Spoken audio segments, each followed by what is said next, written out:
Hey folks, coming to you today from my office before the official start of my work day, with a little mail day or mail week and some baseball talk. I like to come in early, one just because it gives me a little time to loosen up before I actually get started on my work. I have my first of 2 or 3 cups of coffee.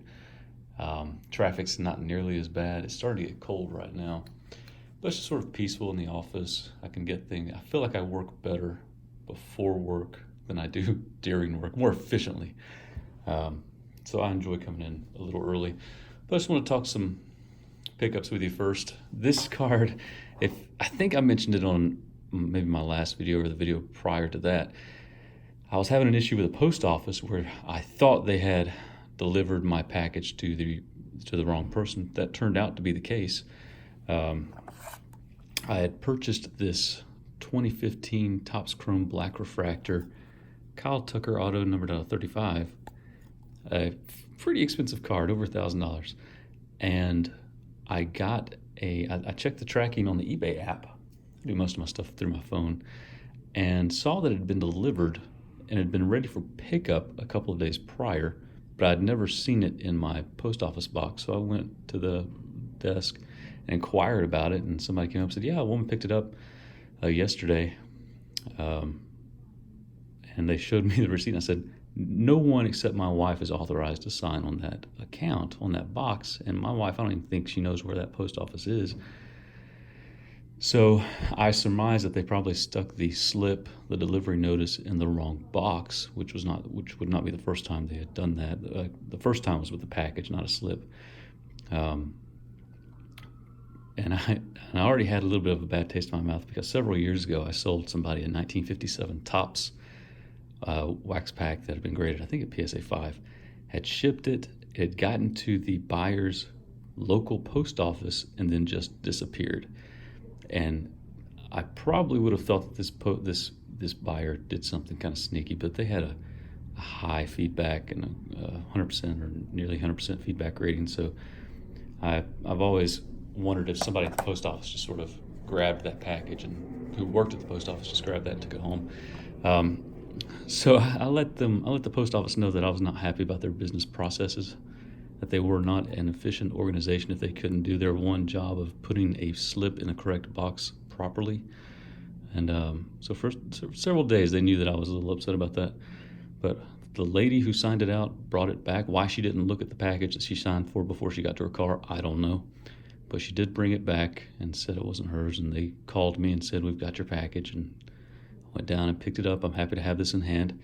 I could have done, because I paid for this through a credit card, for higher end items, I like to use my credit card, and I just pay off the credit card and accrue the points. But I didn't want to do a charge back because I thought it might it might hurt the seller, and I didn't want to do that. So I was trying to hold off as much as possible, as long as possible, before I took any route like that. But I am glad that I finally got it. I'm excited to have it for the time being anyways. I'll probably turn around and sell this at some point. I got this for a great deal because the guy in the listing title, and I made a best offer on it and kind of haggled with him. In the listing title, he didn't put that it was out of number 30, out of 35. He didn't put that it was out of anything, out of any print run. I just said an autographed black refractor PSA 10. So I think I picked it up fairly quickly before a lot of people saw it. So I got a great deal on that. I did buy a 2018 Topps Update box, and it turned out to be a fairly decent box. I hit all the big rookies that you want to hit, and those are going to go off to PSA. Got my Soto, got my Acuna. I pulled a Willy Adames rainbow card, and this was sort of a Rays heavy case or box. I got a Willy Adames Father's Day Blue, which I like the Rays. I think they're a good young team. They just showed that they could go into the postseason with a young team, even though they didn't make it past the playoffs. But I think they've got a lot of potential for down the road. We've got an Austin Meadows rainbow foil. I'm going to send that off. Got this Kyle Martin black, and I'd never heard of the guy, and he may never amount to anything, but it's a rookie, so I thought I'd probably just go ahead and send it off. These are going to be a bulk PSA order, so this is going into that. And I got a pretty nice Torres. I'm not getting these last three graded. I think the Torres had a little bit of a white spot up in the upper left corner. And I already have about 10 or 12 of these cards that I'm sending off in the bulk order, not in this stack, and I'll talk about that in just a minute. I got a Soroka, and then I got a Daniel Mingden out of 25, 1983 35th anniversary throwback, numbered 24 of 25. Gotta love that stash. So excited about those. Move this out of the way. I've got a little BGS order that's going out, and I wish BGS had the market share over PSA, because they are much more organized and efficient when it comes to logging the cards in and getting them out when they say they're going to get them out. They're a little higher priced, I think. Well, actually, I think they start at $25, which is probably what PSA is for their regular submission. But unlike PSA, they log in the order within a day or two of receipt. PSA has had my most recent order. They had it for 11 or 12 days before they logged it in, and then you have to wait 25 days on business days on top of that for a regular order. And sometimes that 25 days turns into a 30 business days. So they don't really stick to their stated timeline, and that irks me a little bit. But BGS is very good about logging the orders in fairly quickly and getting them out within that, whatever your order day is. If it's a 5-day order or a 10-day order, they're very good about that, and I appreciate that about them.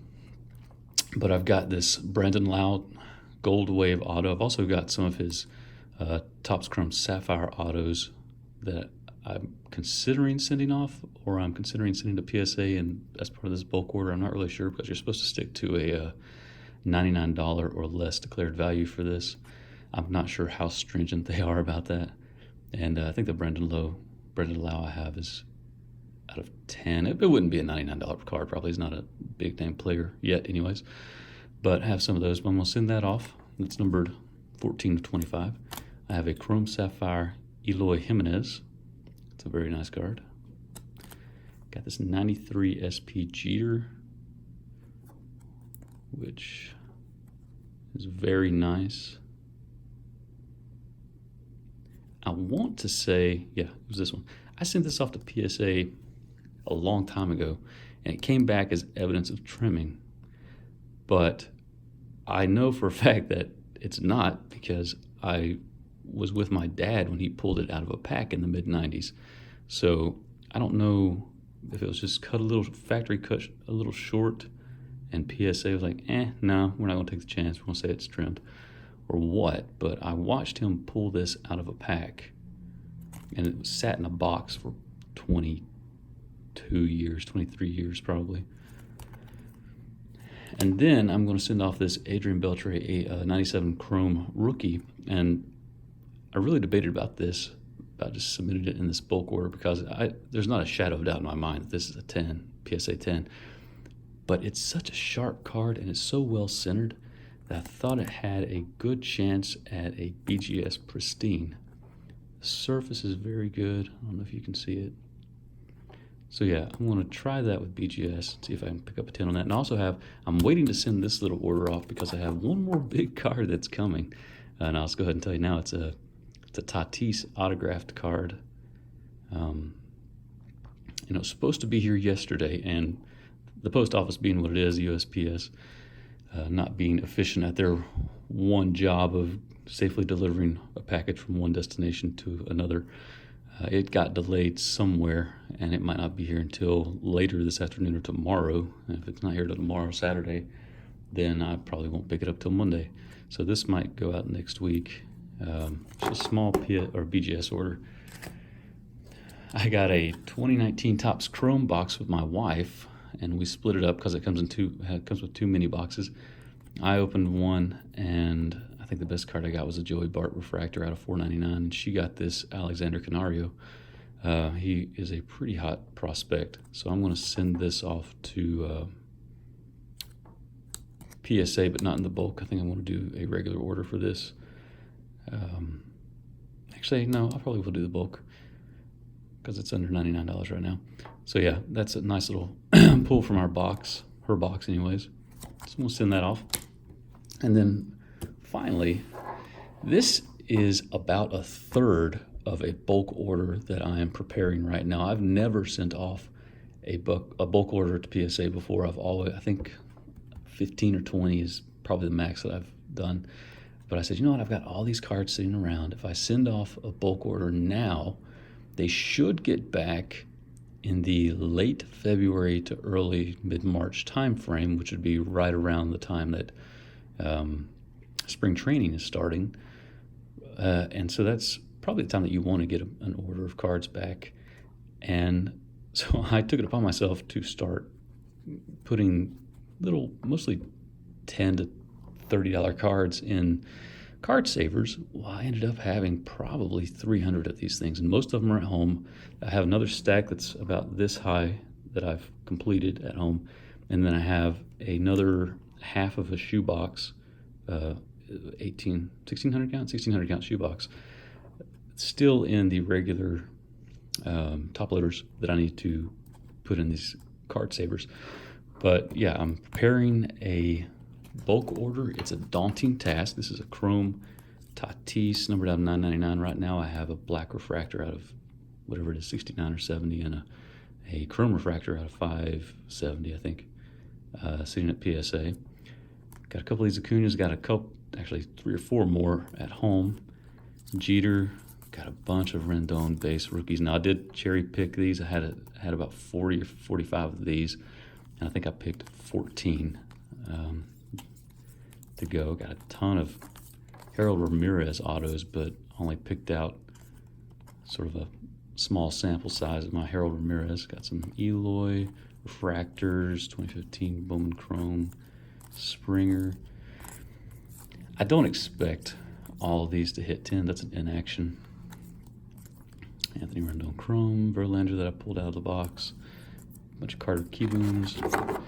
I don't expect all these to hit 10s, and they're not all new cards too. At home, these are all new cards here, but at home I'm also sending off some mid 50s to late 60s, sort of lower grade Mays and Aaron and like Eddie Matthews and some other stuff. But yeah, this is taking me forever. There's another Derek Jeter. They'll probably get like a 6, maybe a 7, probably a 6. Carter Keyboom refractor. More Harold Ramirez, Anthony Rendon, Jack Flaherty auto, Laureano, Acuña, Flaherty, Mesa. Anyways, preparing this has been challenging, and I think I didn't do it well for my first time, so maybe down the road I will learn from this one. But that sort of leads me to a question I want to ask the YouTube nation, and I know I only have 30-something subscribers, I think. Oh, a side note, I'm going to try to be better about replying to any messages or any comments that you've left on my videos.